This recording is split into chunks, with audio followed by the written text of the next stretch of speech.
Nchi yangu iduki chetu Kongo ichele bimbenda pei sukiji kese kyangu nyene beni.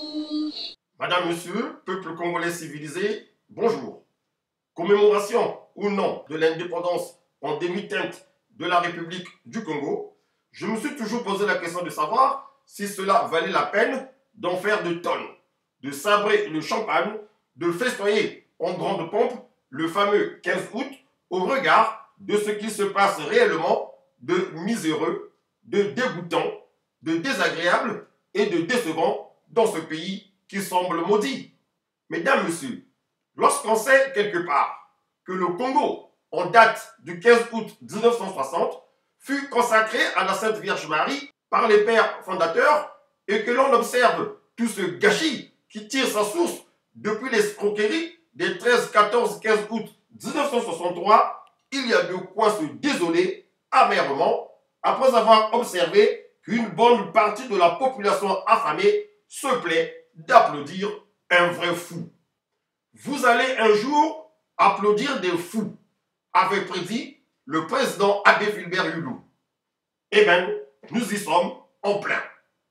Pitié, pauvre Congo, qu'as-tu fait au bon Dieu pour mériter un tel sort? Sur ce, peuple congolais civilisé, en ma qualité d'indigné, je me refuse de faire le bilan, l'état de la nation, comme le fait grotesquement l'autre là, l'aventuré de l'Alima qui pense être un grand homme d'État au même rang que les Jacques Opango, Tichele, les Tembe Ambili, Kikungangot, l'abbé Fulbert Hulou, etc., alors qu'il vaut que dalle.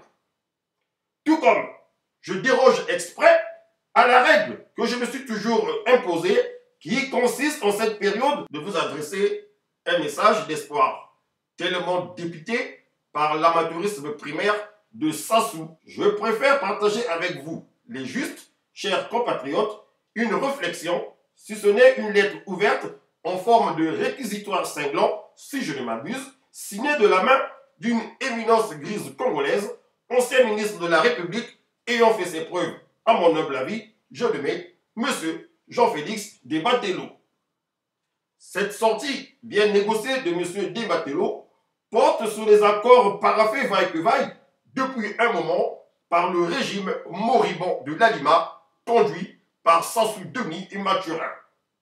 Pas une de plus, pas une de moins, je vous donne lecture de ce texte qui fera date. Avec votre permission, Monsieur le ministre, s'il en était besoin, dans le cas contraire, j'assume. Quoi qu'il en soit, je cite.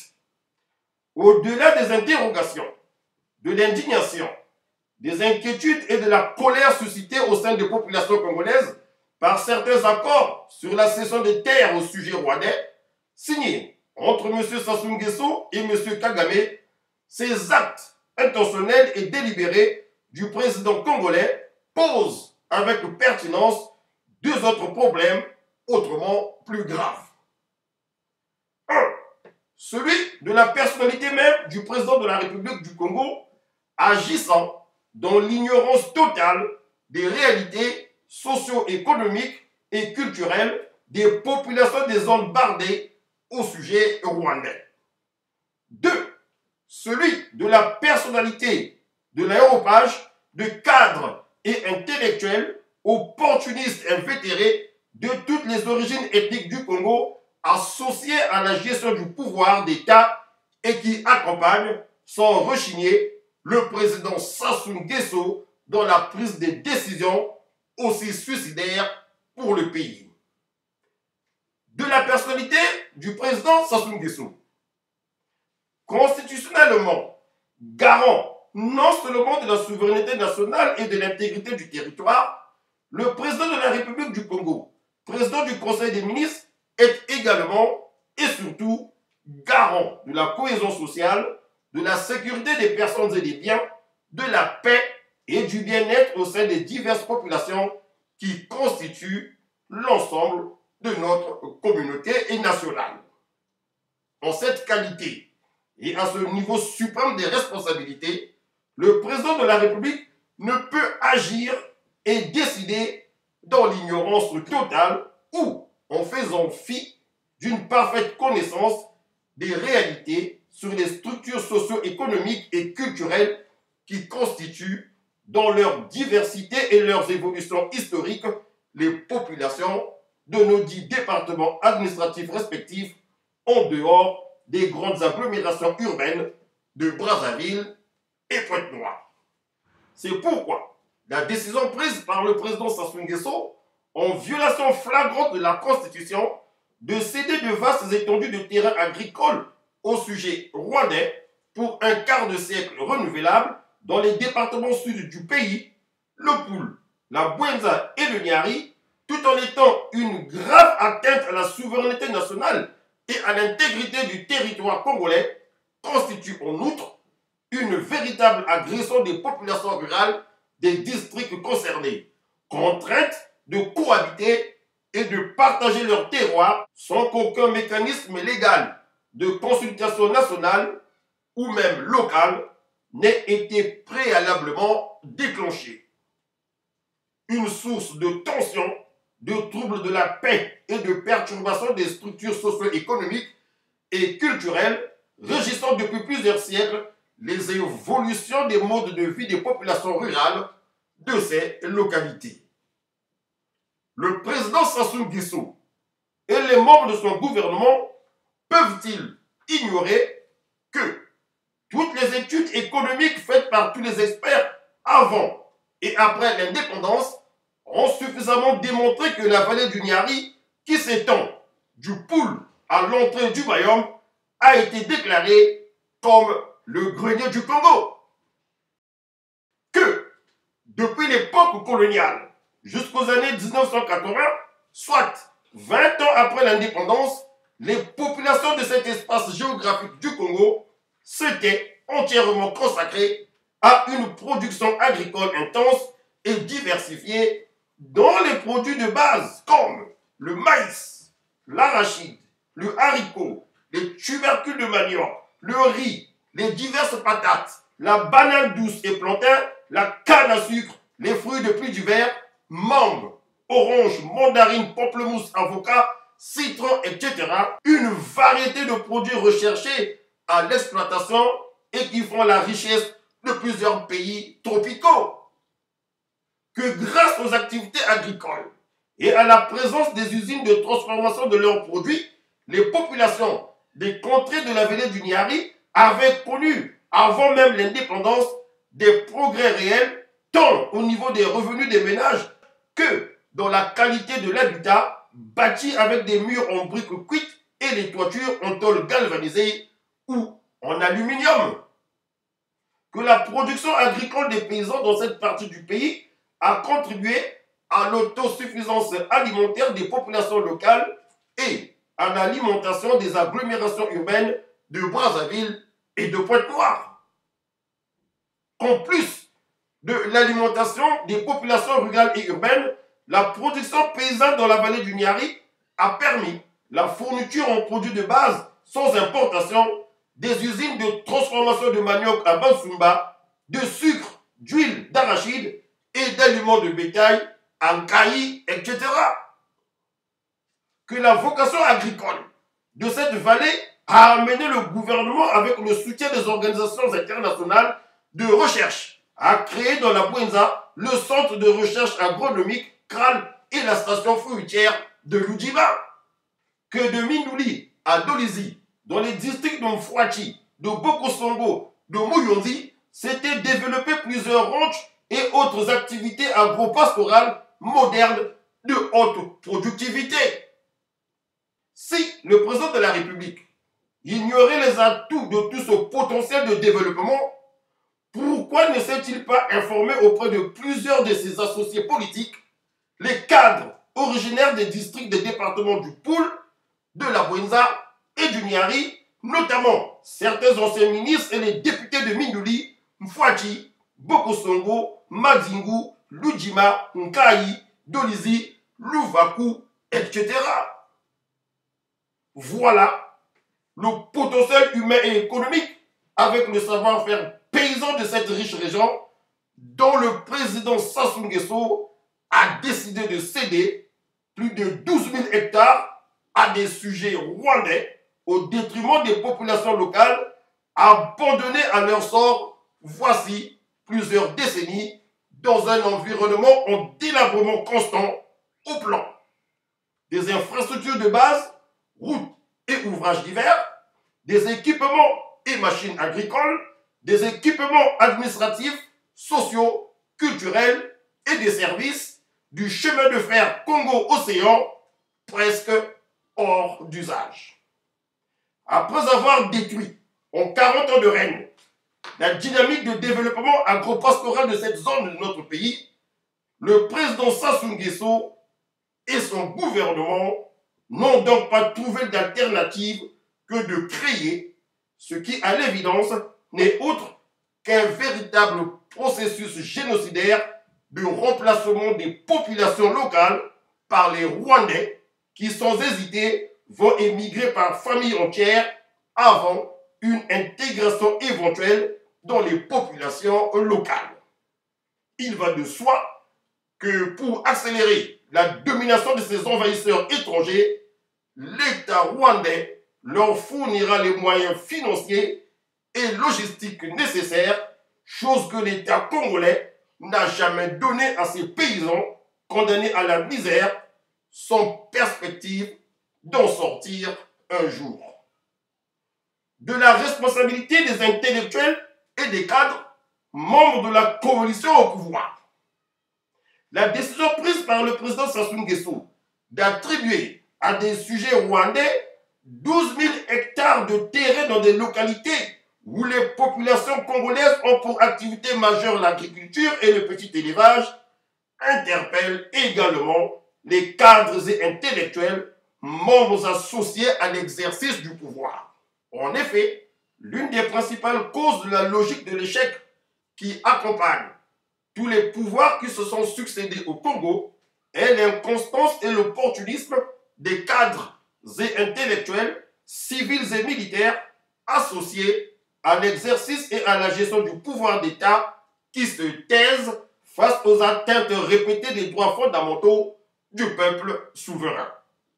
Confortablement installés dans les privilèges et autres avantages matériels que leur confèrent les fonctions occupées, ces cadres et intellectuels, davantage animés par des préoccupations alimentaires et des intérêts bassement matériels, se rendent complices à tous les niveaux des décisions qui hypothèquent, dans plusieurs cas, le bien-être des populations et l'avenir du pays tout entier. Pour des intérêts bassement matériels, les honneurs et l'argent facile, ceux des élites au pouvoir qui devraient constituer le cordon sanitaire contre les fléaux de l'incompétence, de la médiocrité, de la violation de la loi, du non-respect des libertés et des droits humains, de la mauvaise gouvernance, de la corruption, de la spoliation des biens publics et de toute forme d'atteinte à la souveraineté nationale sont plutôt les acteurs zélés qui apportent sans réserve leur soutien aux décisions telles que celle de la cession d'une portion de notre territoire à un État étranger pour y installer ses citoyens. Le président de la République ne devrait pas perdre de vue sa responsabilité dans la préservation de la paix dans la sous-région d'Afrique centrale et particulièrement entre les peuples frères de la République démocratique du Congo et du Congo au Brazza.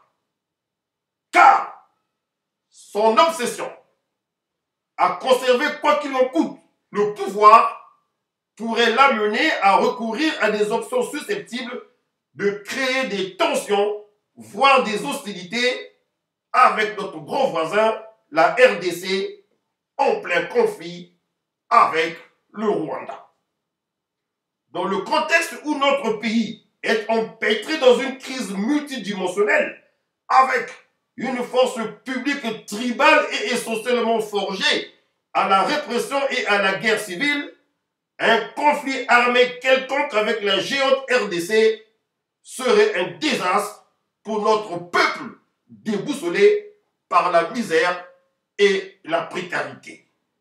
Ainsi, après avoir contraint l'écrasante majorité du peuple congolais à vivre dans la résignation à 80% en dessous du seuil de pauvreté, priver les populations des progrès de la qualité dans les domaines des services, eau potable, électricité, transport, sécurité publique et sociale, etc.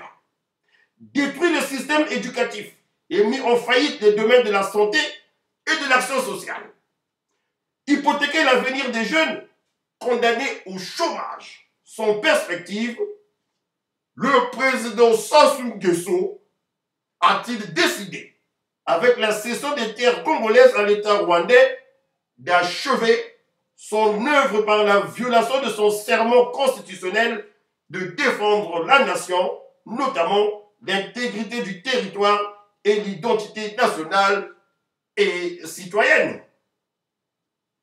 Par la non-maîtrise de l'immigration à nos frontières et la cession territoriale à des sujets étrangers pour 25 ans renouvelables, ce ne sont plus des intentions cachées, mais plutôt avérées de cette volonté du président du Parti congolais du travail de liquider les fondements de la nation congolaise au terme de ses 40 ans de règne au sommet de l'État. Août 2023, pour le bureau coordonnateur national de la CJ3M, le président Jean-Félix Ndébatelo. Fin de citation. Voilà.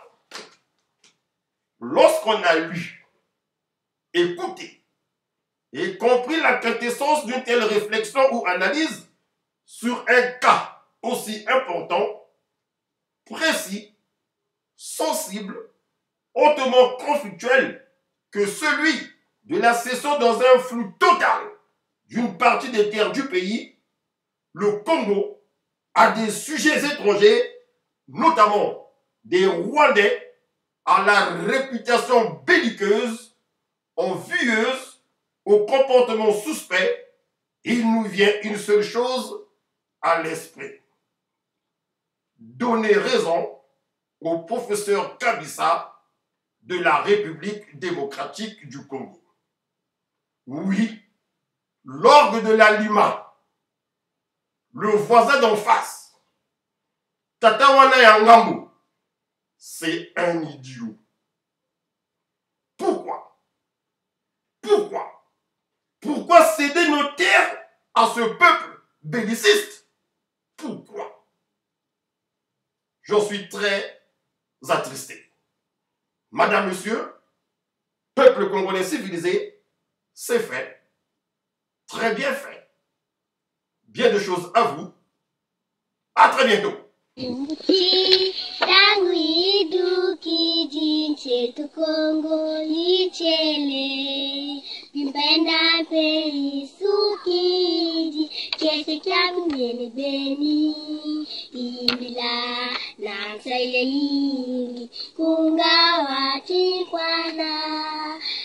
Kongo tela mati buna funta yana na saga bumati eti bana tia jum pejma kaneno bana matu bana sanga bina kuntwati tangu zaga so na musiku nyaji etu mumasikiza mutu musulu kasadi la musiku nyaji etu mumasikiza mutu musulu.